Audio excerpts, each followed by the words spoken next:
La scène est déplorable. Un contrôleur en train de rembourser des tickets déjà achetés. Nous sommes à Castor, à l'arrêt de bus qui assure la liaison Dakar-Medina Baye de Kaolack. Attribué depuis des années à la famille religieuse, l'horaire a encore subi les foudres de la gare des Beaux-Maraîchers. Nous devions partir le bus et un policier est venu nous dire d'aller à la gare des Beaux-Maraîchers.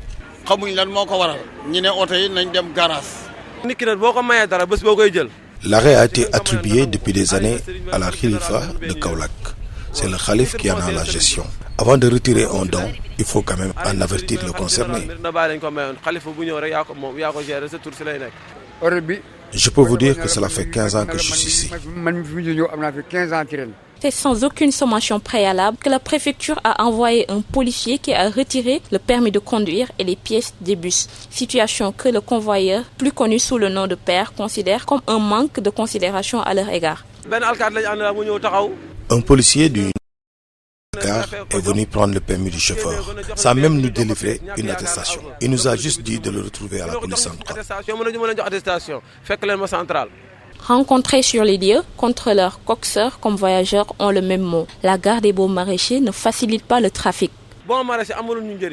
La gare des Beaux-Maraîchers n'a aucune utilité pour nous. Si tu prends départ de là-bas, tu es toujours en retard et tu n'as pas où faire tes prières.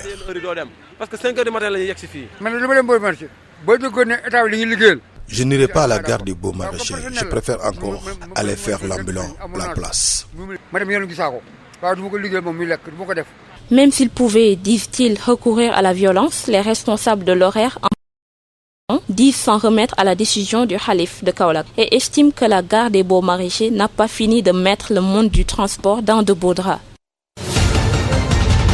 À quelques semaines de la rentrée scolaire, toutes les pensées des parents se tournent vers les librairies et les parterres qui ont pignon sur rue à Dakar. Ces bouquinistes y trouvent leur compte, mais la rentrée qui coïncide avec la Tabaski pourrait casser les recettes. C'est à cause du fête de Tabaski là, à la fête de Tabaski là que ils sont venus pas nombreux quoi, mais ils ont commencé à venir quoi. C'est à cause de la Tabaski qu'on a remarqué une très baisse du niveau de la demande des clientèles.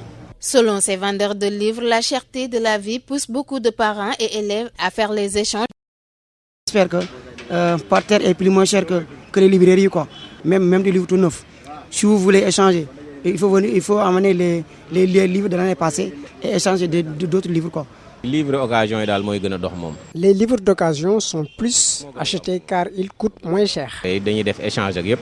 Cet élève de terminale venu acheter des livres trouve que les prix sont élevés, mais il n'a pas le choix car il prépare le bac. C'est trop cher même. Avant d'avoir des livres, donc il fallait m'assender avec le vendeur. Donc je lui ai expliqué mon cas. Donc après, finalement, il a accepté. Il a diminué le prix. Voilà, séance de la vie et de la terre.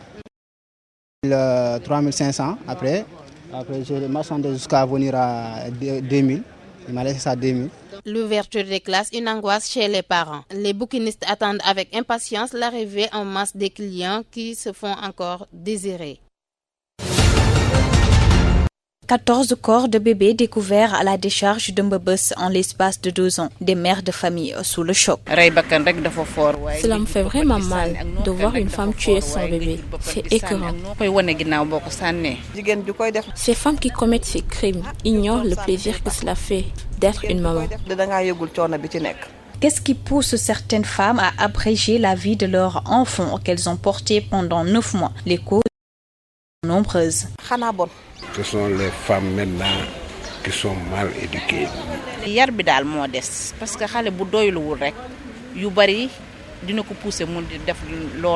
Pour certains citoyens, rien ne justifie cet acte qu'ils jugent ignoble. La honte et la crainte du qu'en dira-t-on ne justifient pas l'infanticide. Les femmes doivent assumer les conséquences de leurs actes. Pourquoi tuer un être innocent alors que le mal est déjà fait? Éradiquer ce mal, sinon le faire reculer dans notre société, une urgence selon nos interlocuteurs. Sensibiliser des voies de solution proposées par les Sénégalais.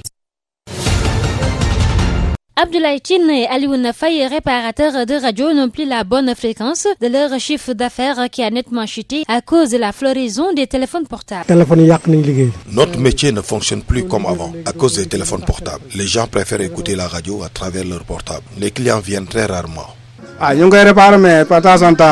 Certains, pour bien se reconvertir, se limitent à la réparation des téléviseurs qu'ils jugent plus rentables. À l'époque, je réparais les téléviseurs et radios en même temps. Mais actuellement, je n'ai plus le choix. Je suis obligé de me limiter à la réparation des téléviseurs car les radios ne fonctionnent plus.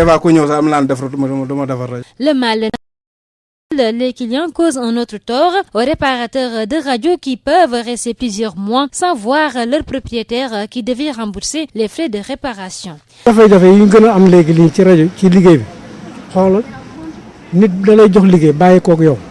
faut reconnaître que les clients aussi ne nous facilitent pas la tâche car ils déposent leurs appareils et restent plusieurs mois avant de venir les récupérer. Ce n'est pas normal.